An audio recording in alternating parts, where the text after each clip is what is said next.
Hello, everyone. I'm Yinel Newt, also known as Arch Innocent, and I'm hosting Match 4 of the Vibing Kingdom League of Legends tournament. This is the grand finals match between the Centers for Drake Control and the National Pike Service. We made it to the very end of our competition, and here we see the bracket that has followed us all the way through. We initially started with the Frog Bureau of Investigation facing against the Pike Service last week. The FBI won 2-0 and advanced to the next round where they would face the CDC. The two teams faced a close series, and in the end, the CDC came out on top, winning 2-1. FBI, now relegated to the bye round, had to face against the Pike Service yesterday. And after a valiant match, the Pike Service won 2-0 and have advanced to grand finals where they now face against the CDC for the title of Grand Champion. The two teams have their own banners. CDC on the left, NPS on the right. Centers for Drake Control are here to control the outbreak. National Pike Service here to maintain the beauty of the rift. These two teams have players who have fought very hard in order to get here. And right now, we will see where their effort goes. Will they become grand champion, or will one of them be forced to be second place this tournament? This event is important because this tournament will likely be the last one that I organize and cast. So I'm hoping for a very exciting 3-game series to wrap it all up. 4 years of tournaments, 4 years of traditions, and 4 years of competition will likely come to an end right here between CDC and NPS.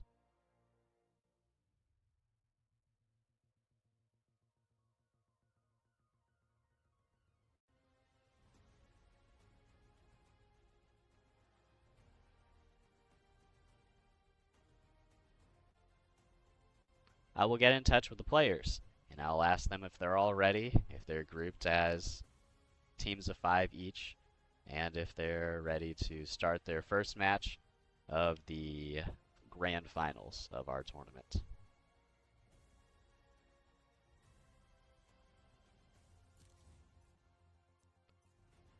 I shall make the map. The exact map that will be played on for Game 1 will be a secret.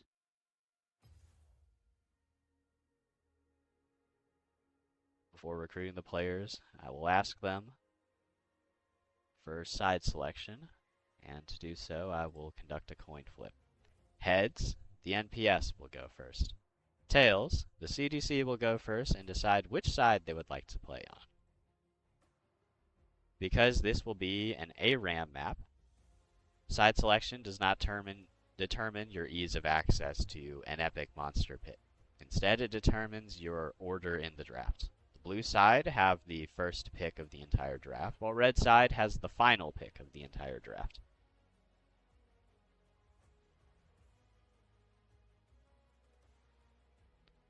I'm interested in seeing which teams go where once side selection has been determined. Now I will flip a coin. Coin has landed on tails, so the CDC have won side selection.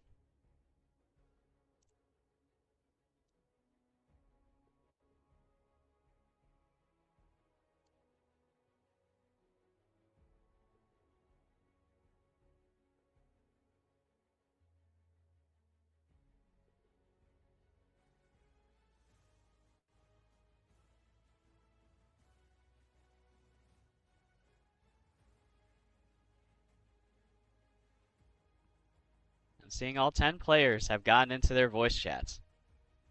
Now, this feels very exciting. This is going to be the final series of the tournament, and everyone is grouped together.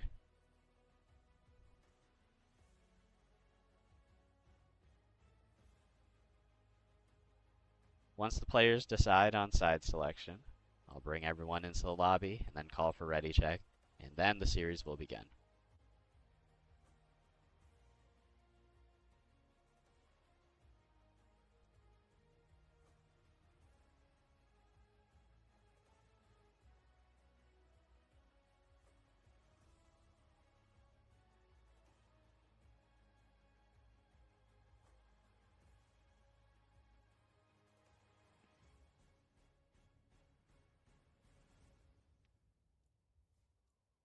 All the players are starting to flow in.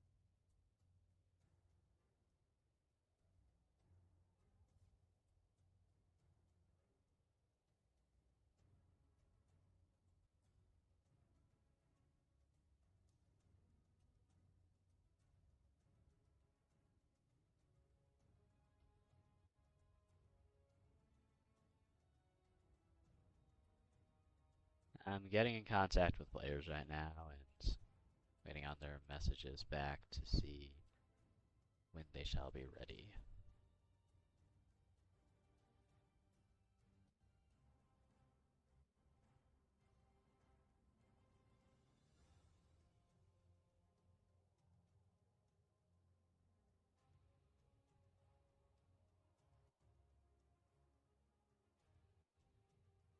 So far, 6 out of 10 players have indicated they are ready.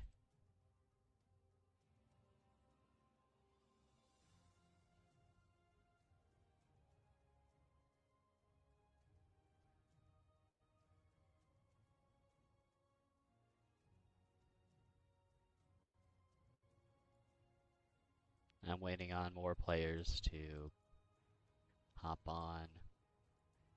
7 out of 10 now inside the lobby.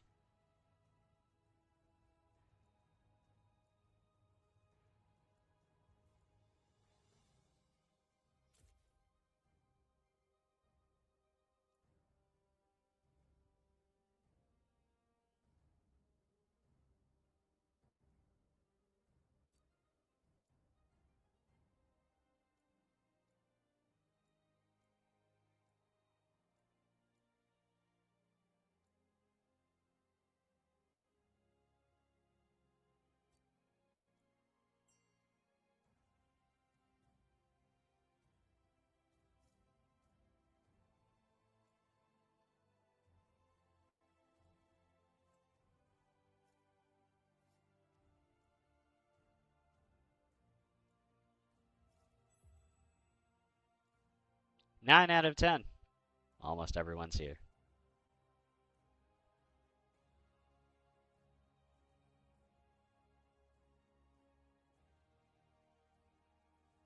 This draft music gets me hyped. While I wasn't there to play in this season of League of Legends, I do love the soundtrack, and when I discovered it back in 2018, I knew that this was going to be the game I play.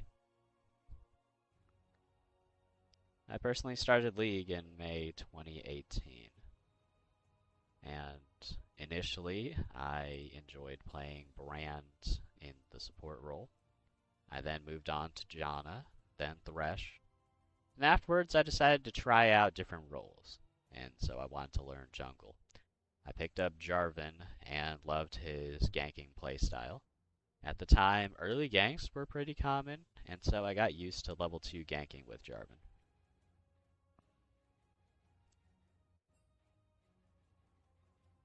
I then picked up Evelynn, and afterwards, the next role I would learn was bot lane. Then top lane, I picked Jax and Mordekaiser to learn. I learned Mordekaiser around the time his current rework would get released. And then mid lane would be the final role I would polish. I wanted to play Twisted Fate and Orianna. I'd also always wanted to play Syndra, so I picked her up as well.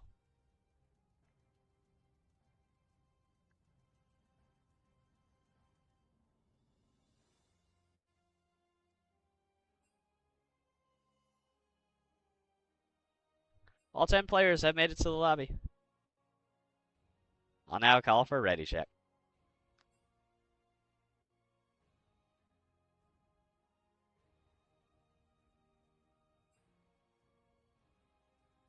So far, 5 out of 10.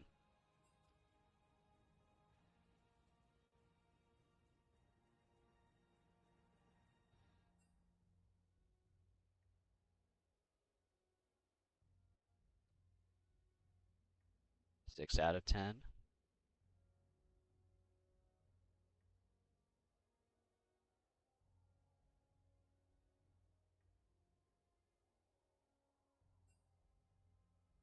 Seven.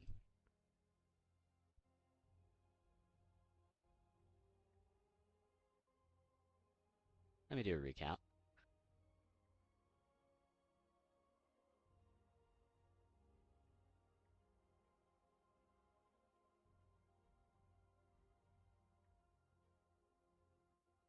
Eight out of 10.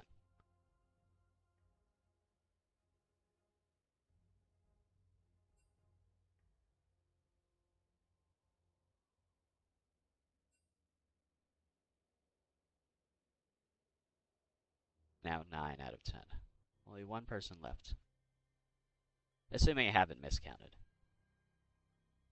Our first hurdle will be correctly counting the number of readies we see in chat.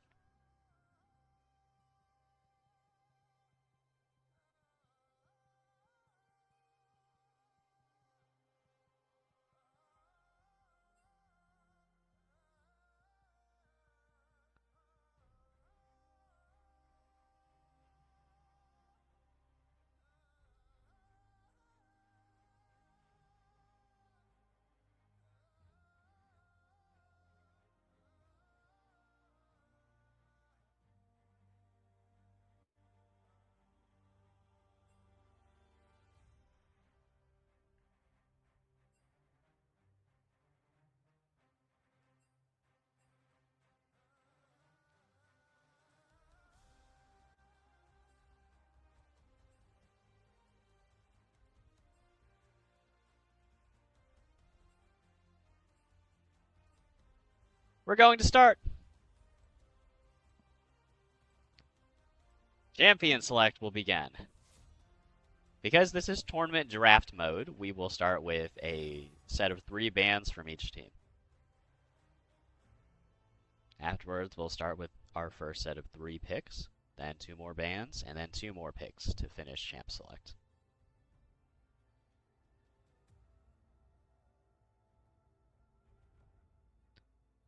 Kindled Rainbows hovers the way and bans it, ensuring that NPS do not have access to an Aphelios. I apologize.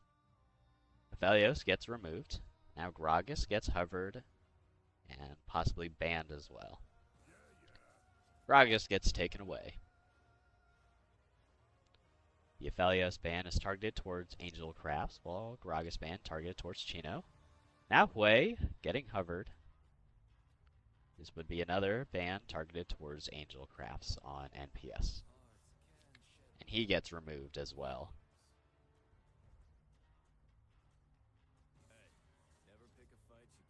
Set gets removed. Set has proven to be a strong counterpick against tank champions as seen in last week's match between the FBI and the CDC. Now Sona is getting hovered. If banned, she will maintain her 100% presence rate this tournament. In the past 3 series, she has been taken away, and she will continue being taken away. In this tournament so far, 7 games have been played, including this one will be 8, and so Sona has been banned in 8 out of 8 games. Banned in 6, played in 2. Smolder now removed for the 3rd and final ban for round 1 by the NPS, targeting Kindled Rainbows, who played Smolder yesterday and won in their match, having played on the NPS roster as a substitute player. Seraphine gets first picked by the CDC, ensuring that they have access to a strong enchanter with a good AoE engage on her ult. Zyra Ornn get locked in by the NPS, 2 champions with also AoE ults, and those ults can be used for engage or disengage. And as the game goes on, Zyra plants and Ornn upgrades will be very pesky for the CDC to deal with. CDC hovering Kindred and has been locked in for Kindled Rainbows. We're now waiting on the 3rd and final pick for the CDC before we get to our next set of bans. And Scion gets hovered. Will they be picked?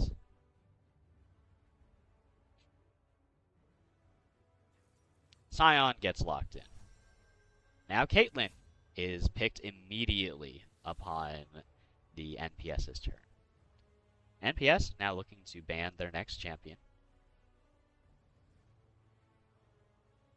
I mentioned in all of my streams, and I'll say it again here, in ARAM, because the game mode does not naturally have bans, it can be hard to think of what champions to ban.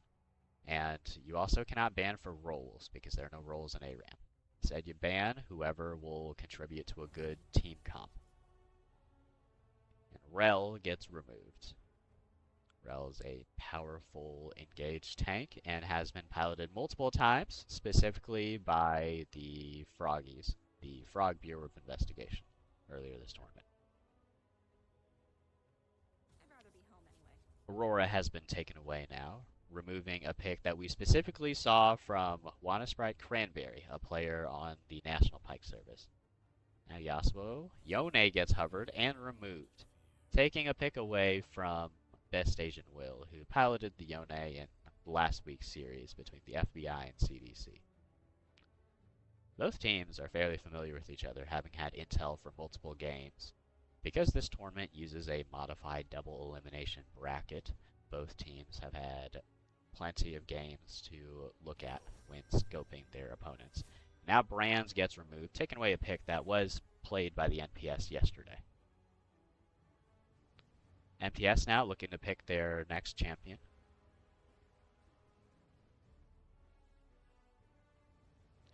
I wonder if they could lock in maybe an assassin pick or a tank. Nautilus gets locked in. I anticipate that will be the last tank we see from the NPS this draft. Yesterday, during the 2-0 victory, NPS locked in 2 tank team comps and played very cautious, calculated games.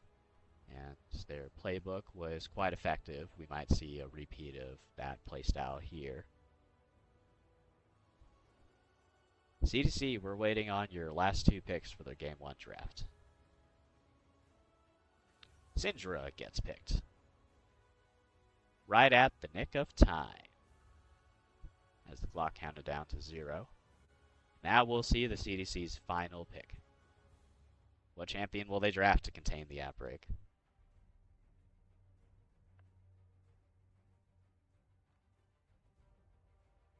Mundo gets hovered. This will be the second tank of the comp, and it will match up with the playstyle we've seen from multiple teams this tournament of drafting 2 tanks in order to serve as a reliable front line for the carries and enchanters. NPS, notably, don't have an enchanter. I'm aware they have at least 1 enchanter player, and that role is specifically very powerful, as we've seen this tournament with enchanters.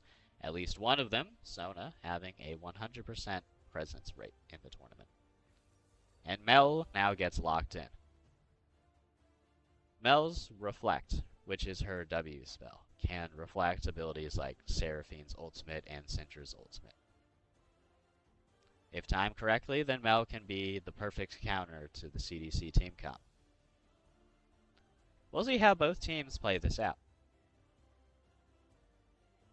Between the 2 rosters, the frontliners on NPS, I would say, are better at stunning and engaging than the frontliners are on CDC, as Dr. Mundo does not have any hard CC. He only has a slow. However, Scion's engage and Mundo running towards the backliners with his one-time use anti-CC passive are nothing to laugh at. Now we will get into our first match, and without spectator delay, we'll be able to follow the players live.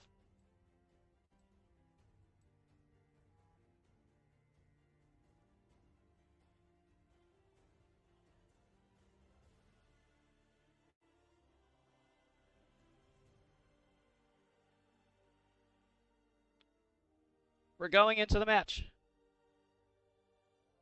Here's everyone's masteries. And everyone's skins.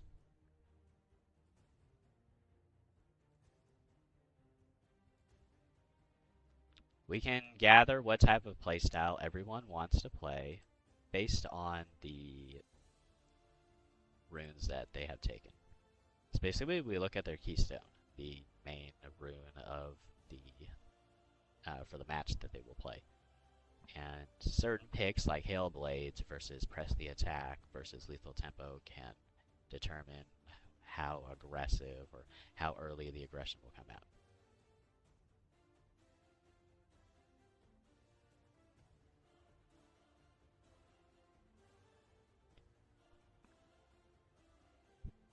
I feel we'll be a witness to greatness in Game 1 of this series.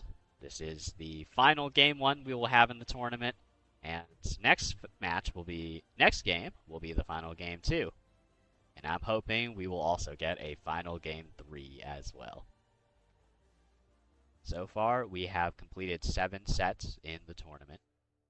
2 games on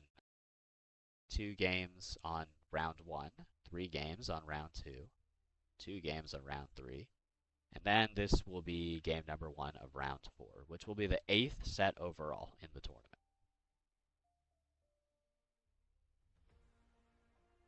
I'm waiting to load into the game just like everyone else is.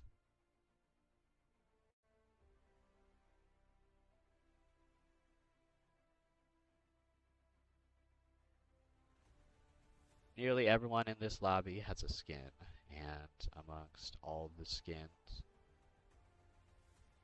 I do not own that many of these skins. The ones I do have on my account are KDA All Out Seraphine and Elderwood Ornn. I wouldn't say I main either of those champions, but I do play them semi-regularly when entering into ARAMs. I had mentioned the other picks that I prefer locking in, such as Jax, Jarvan, Orianna. For bot lane, I enjoy playing Lucian, and for support, I like playing Thresh, Sona, and Janna.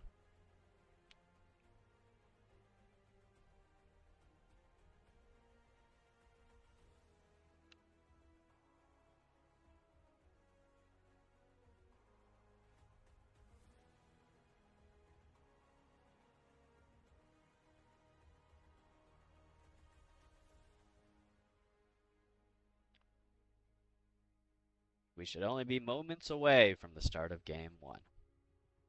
And I'm excited to see how this draft plays out.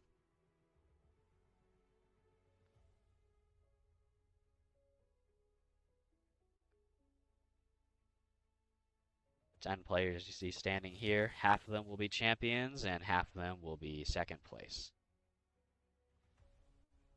NPS stands ready on the red side. CDC stands ready on the blue side.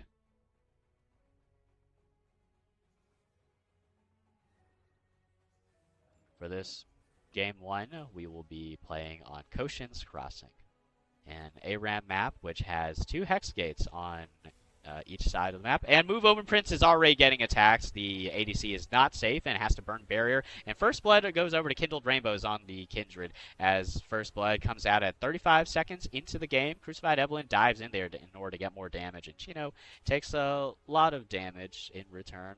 Angel Crafts piloting the Zyra, plays down some plants and gets off some more poke. And the first encounter of this match is already bloody. Both teams taking a lot of damage as well. Best Agent Will doesn't have an anti-CC anymore, but Kindled Rainbows gets another kill as the Zyra falls, and now Crucified Evelyn will do the same. Double kill goes over the Kindred. Triple kill now, 4 kills for the Kindred, but walks into a Yordle Snap Trap and gives a kill over to the Caitlyn. Mel has claimed her first kill as well, and looking at the items, Kindled Rainbows has already purchased extra components for their first item, which I predict will be Kraken Slayer, and now kills overall 4-2 in favor of the CDC at 1 minute 30 seconds into the game. Both teams look like they have an appetite for more fighting, and Angel Craft steps forward in order to land some poke, getting some mean damage onto Best Agent Will. And that Dark Harvest is going to continue stacking unless someone does something about the low HP window. Sion gets a slam down and pokes down the Ornn with 3 people hit by Scatter the Weak, and Syndra able to get the kill onto the rival mage. Scion walks into a Yordle Snap Track and loses about 40% of his HP thanks to the Caitlyn's First Strike rune. Ornn has started building an item in the middle of lane. Of all the champions in the game, Ornn is the only person in an ARAM map who can purchase items, unless you're in Mayhem and have an augment. Chino takes a lot of damage. Best Asian Will not taking damage yet, but about the same HP as his health, as his tank counterpart on the CDC. Real health packs both alive, with Crucified Evelyn pushing forward in order to make sure the NPS get a shove in this game.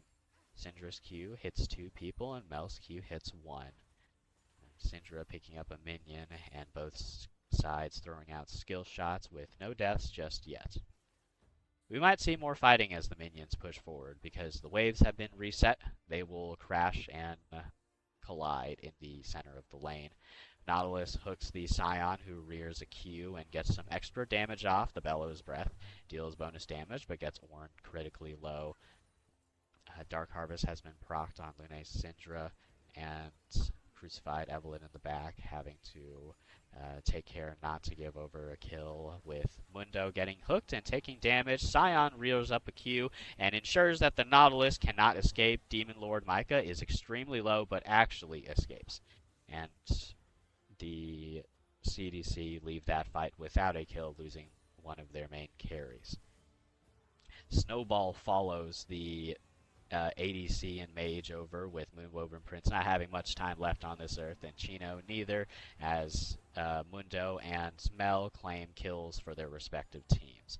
And now the shove has switched sides, with Angel Crafts pushing forward, needing to flash in order to escape that. And attempting Snowball gets recasted by Will's Mundo, and Shutdown goes over to the Nautilus. 3 for 3, now 4v4 on both sides of the aisle, with Drunk Cat and Lune losing a lot of HP, Crucified Evelyn and Demon Lord Micah the lowest HP on the map. At the moment, the shove belongs to the Pike service, as their skill shots allow them a good wave clear at safety. And Best Asian Will take some damage. We have a level 6 Mundo, though, and the unstoppable charge from Scion allows him to get super close, and 3 people get extremely low. 3 people get thrown airborne by the Zyra ult, and the ace in the hole from Caitlyn ensures that Kindred dies. The minions get cleared away, and the NPS continues shoving forward as the CDC play defense for a little bit, with the Syndra W not finding its intended target in the Ornn. But Ornn does get caught by the Scion Q, and now Nautilus needs to flash away. A snowball has landed, and Best Asian Will is in the back line, possibly looking to get 2 kills. Now a third, with Moonwoven Prince walking right into the grasp of the Mundo, having picked up a quadra kill now. The team overall has 4 kills, triple to Mundo and single to Kindred.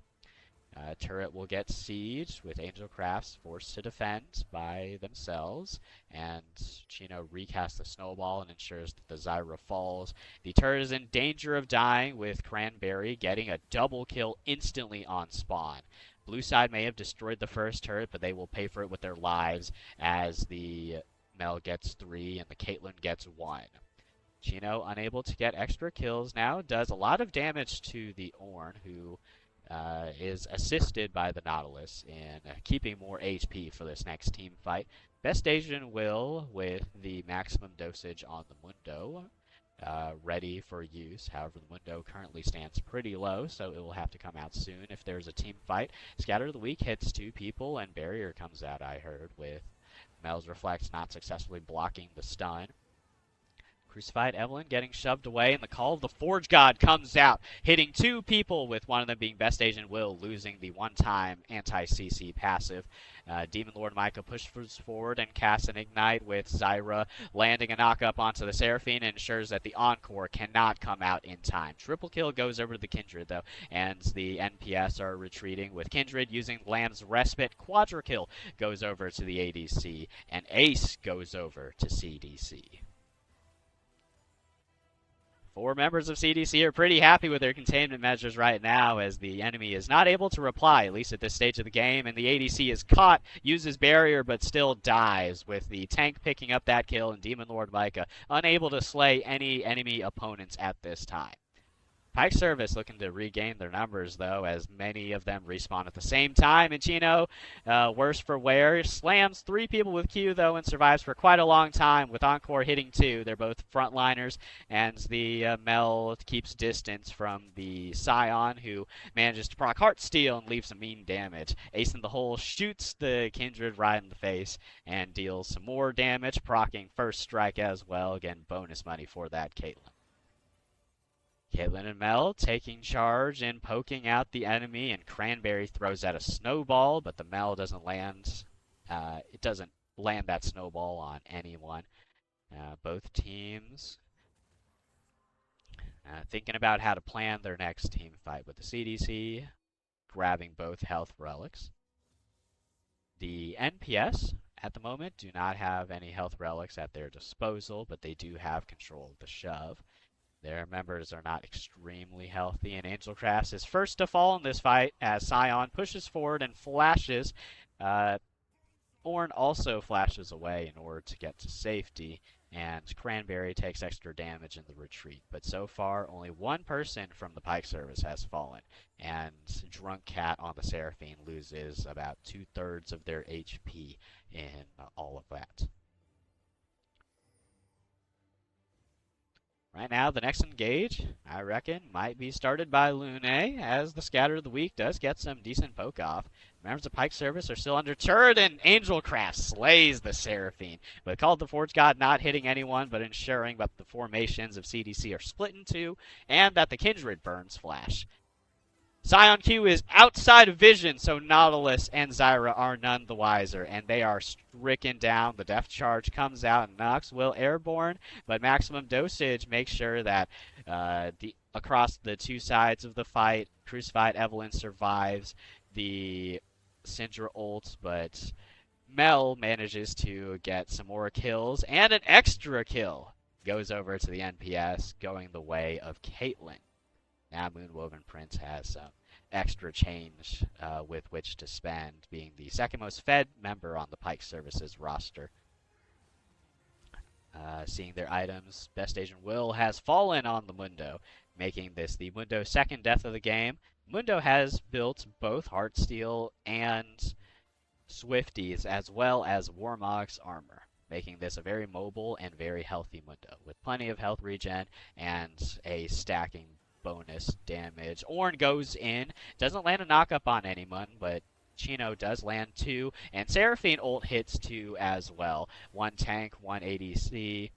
Lamb's Respite comes out, but no enemy champions are inside it, and Kindred falls with a low HP Zyra eventually falling to the double frontliner of CDC, and Zamundo continues going on a rampage as he throws a cleaver looking for his third kill of this team fight. Caitlyn throws a Yordle Snap Trap and throws another, DPSing the Mundo until he just can't handle it anymore, and he falls to that ADC.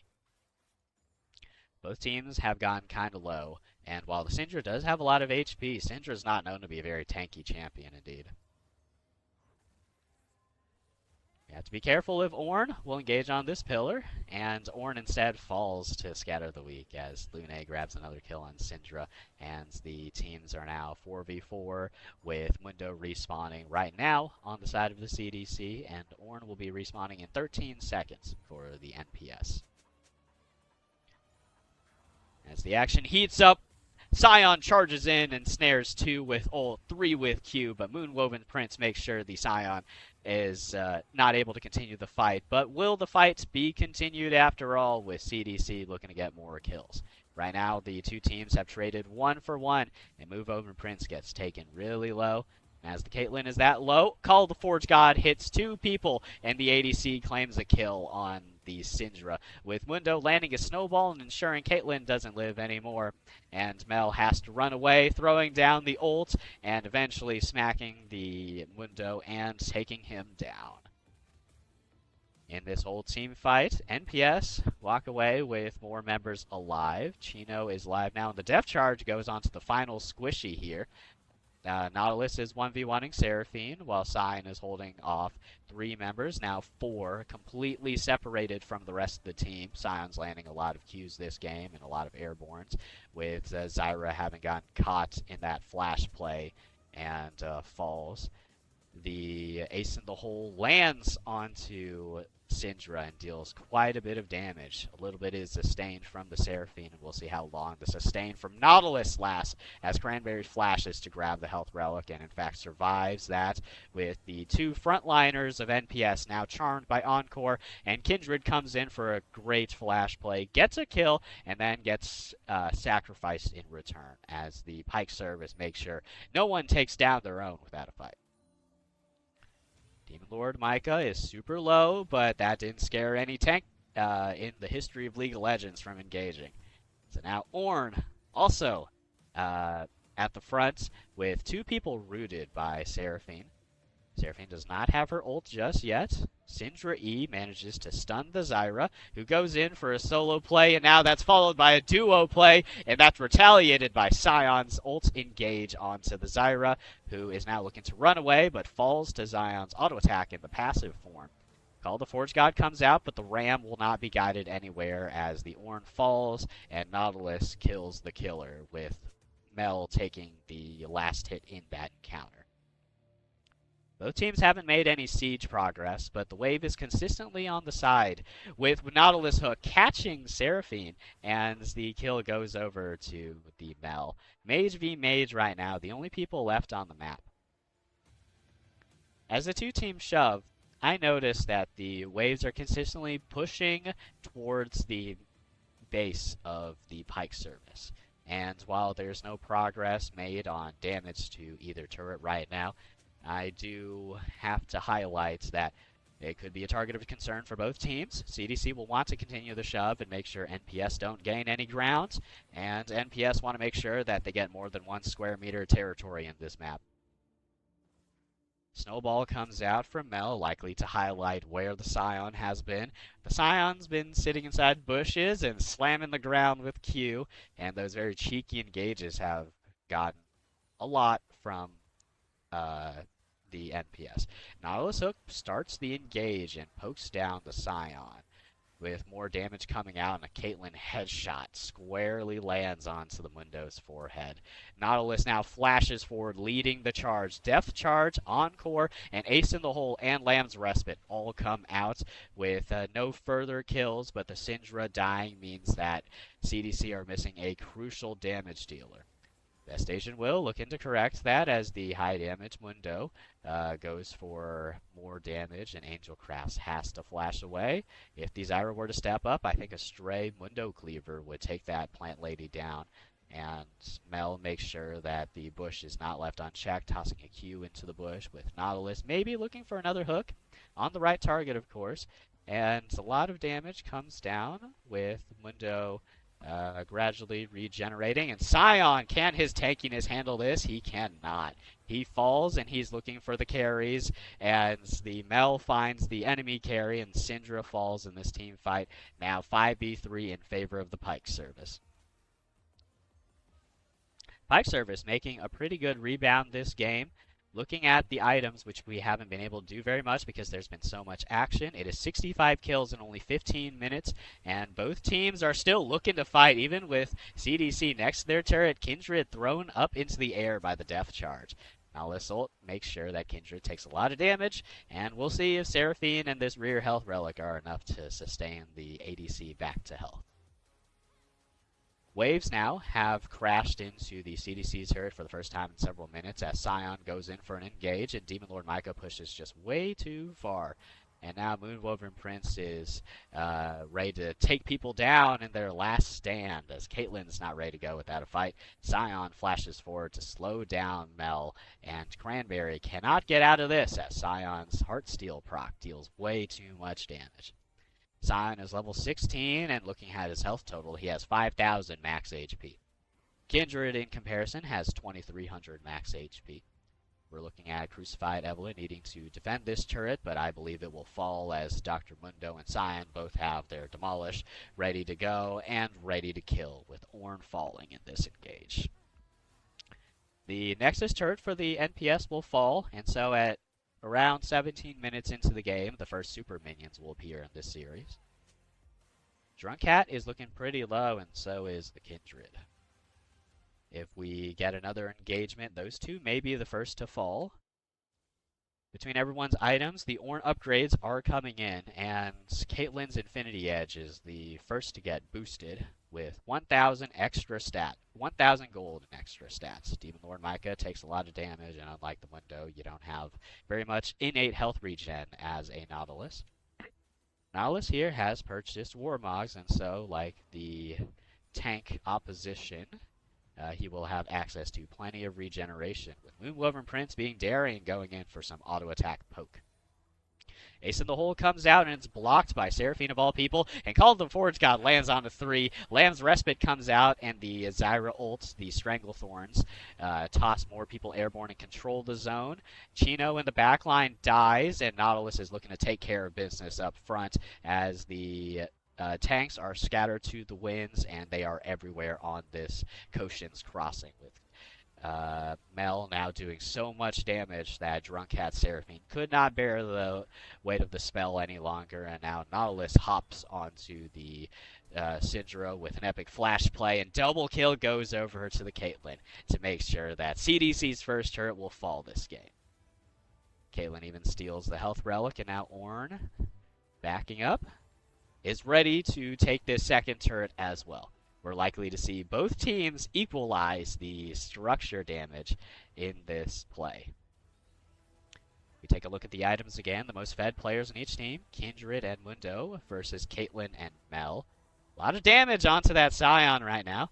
Scion's engages have been pretty strong, but the Unstoppable Onslaught, while ready, will put him into harm's way. Lune hops in and dies immediately, but claims a kill onto Zyra. Claims a kill onto Caitlyn, actually, with both teams now 4v4, both down a carry, and so it is a roughly even trade in roles. Scion's Unstoppable Onslaught flies in, and the Bellows Breath catches him, with Encore catching all 3 members as it stands of the Pike service, and Mel falls with the Reflect not coming up in time. Double kill goes over to Kindled Rainbows, and Demon Lord Micah reaches for the Hex Gate, which brings him to safety, and now it is likely that the 2 tanks of NPS will survive. The Pike service remain healthy and exuberant as always, and they're ready to continue maintaining the beauty of this map. Best Agent Will takes a lot of damage, and the execution comes through. Moonwoven Prince manages to claim a kill onto the very fed Mundo and send him back to base where he can go back shopping. I would like to highlight the Zyra's upgraded Bloodletter's Curse, as there is another source of magic damage on that team, the Mel, and so Bloodletters is very altruistic for what the Pike service want to achieve this game. Do lots of damage with Mel, Caitlyn, Zyra, and then make sure you don't fall for the damage of Kindred, Syndra, Seraphine, because those champions with a lot of items, I'm sure as we all know, are capable of blowing up any champion this game.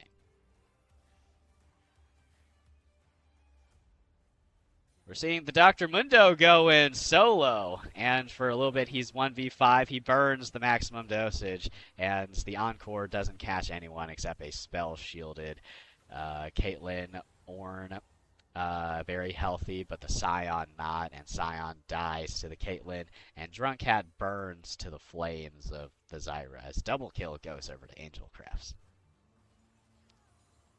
The Call of the Forge God comes out and targets specifically the wave, with the NPS inhibitor now respawning, and thus no more blue side super minions can spawn. Syndra's goal right now is likely to survive and clear the wave, with Moonwoven Prince making sure neither of them happens, and Best Agent Will has respawns. The window will need to take care of 4 people, but Caitlyn is kiting too well, and the NPS make sure they take game 1 of this series. Congratulations, they lead the series 1-0. After a short break now, we will bring the players back, change side selection, and repeat the formula. Champ select into match.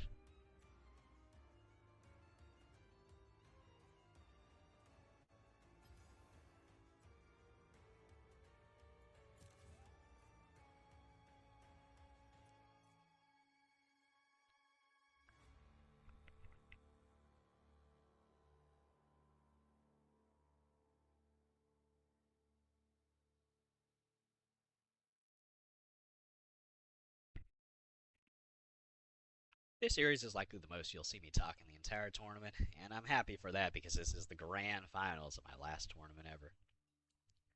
That last match, I could barely catch my breath and, get a drink of water in before I could return to the action. There was so much fighting, I believe the match ended with 70 or even 80 kills on the board. Could be even higher as I don't have access to the match history right now.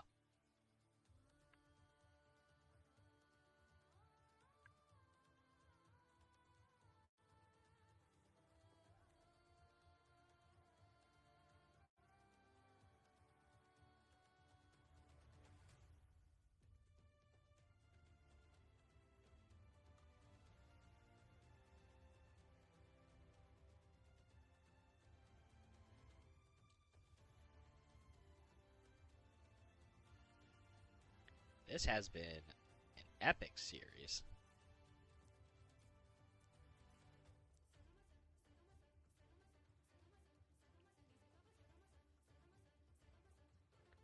We'll be right back as the players continue having their little break. As is the formula, we play a match, then we take a break, then we play a match and take a break, and once the series ends, I will do my best to interview players of both matches. For yesterday's series between the Frog Bureau Investigation and the National Pike Service, I kept the interview very short because I recognized there was another sports game playing that same night. I didn't want to keep people waiting and keep them occupied for too long as they return to watch that match instead. And I'd be fine with making space for that. On this stream, as with my other streams, I am playing music courtesy of Riot Games. Every soundtrack you see named here is exactly the soundtrack you see on stream. And these games are made as part of Riot Games' creator-friendly Spotify playlist. They are made in-house by Riot, used to promote their game, and Riot has given permission for content creators like myself to use them as part of our media where we stream and make videos of Riot's work. Of all these soundtracks I mentioned yesterday, the World's 2024 soundtrack is probably my favorite. It was used in the World Championship that I consider my favorite of all time, as I managed to watch many of the series live as they were happening. I didn't watch it in person, but I watched the streams. And I got to share that moment with plenty of people in my life, so that remains my all-time favorite World Championship.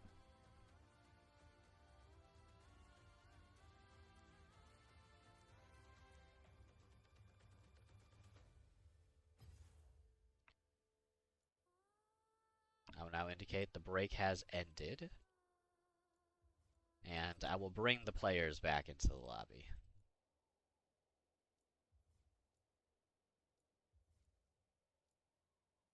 As we have seen just now, NPS lead the series 1-0. And it will be up to the CDC to make sure the series gets tied to 1v1. NPS now at match point in this best of 3 series.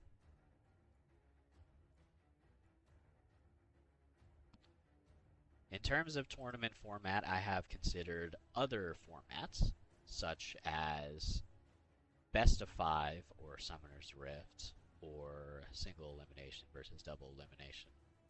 For this final tournament, I wanted to change things a bit and go with a double elimination format. This will be the first time in our community's history that we run modified double elim, where a team is not in fact KO'd when they lose a series.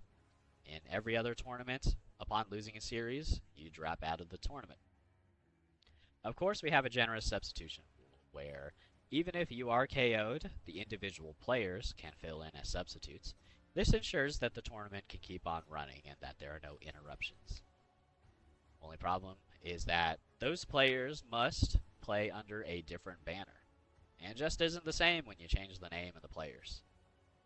And so the original pursuits of the championship will necessarily have to change, and players don't necessarily want to finish the championship with a very imperfect record.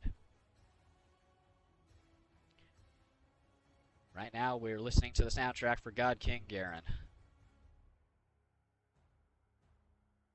And we're waiting on all the players to get back from their break. Side selection has changed, and so for the second game, the Pike service will take blue side, and the centers will take red side. With CDC taking red side, they will have to make some adaptations, as they did pick blue side after having won the coin toss for game 1. By forcing changes in side selection, I like to keep things fresh, even if the losing team wants to stay on the same side.